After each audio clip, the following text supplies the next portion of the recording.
8.5-এর 9 নং প্রশ্ন। কোনো বৃত্তে এমন একটি স্পর্শকাক যেন নির্দিষ্ট সরলরেখার সমান্তরাল হয়। নির্দিষ্ট সরলরেখার সমান্তরাল হয়।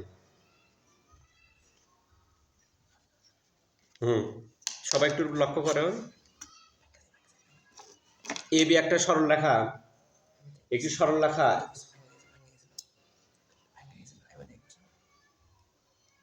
কোনো বৃত্তে এমন একটি স্পর্শকাক যেন নির্দিষ্ট সরলরেখার উপর লম্ব হয়। আচ্ছা, আমরা একটা ছোট্ট বৃত্ত আঁকি। আমরা কেন্দ্র বিশিষ্ট একটা বৃত্ত আঁকলাম। একটি বৃত্ত আঁকলাম। এই বৃত্তের নিচে এবি একটা সরলরেখা। কেন্দ্র বিশিষ্ট একটি বৃত্ত, এবি একটি সরলরেখা। এটা ইচ্ছা মতো কেন্দ্র বিশিষ্ট একটি বৃত্ত, এবি একটি সরলরেখা। আমরা এটার থেকে এইটুকুর নিয়ে একটু বেশি, এইটুকুর চেয়ে একটু বেশি মাপে একটা ব্যাসার্ধ আঁকবো এরকম করে। এখন যে বিন্দু ছেদ করলো ওখান থেকে এখানে একটা, এখান থেকে এখানে একটা করার পরে আমরা একটা আঁকবো।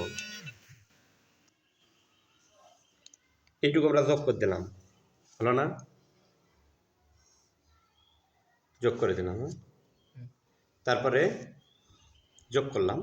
যোগ করার পরে এই রেখার সমান্তরাল হবে। এই যে বিন্দুকে ছেদ করছে ওখান থেকে আমরা একটা লম্ব আঁকবো। কি আঁকবো?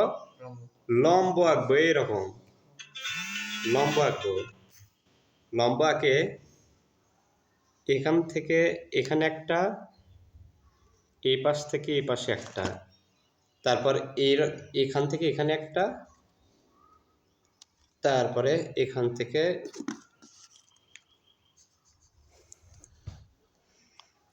এখানে একটা, এখান থেকে এখানে একটা। কম্পাসটা বেশি টাইটের জন্য লুজ হয়ে যাচ্ছে। যে বিন্দু ছেদ করছে ওই বিন্দু আর এই বিন্দু আমরা যোগ করে দেব।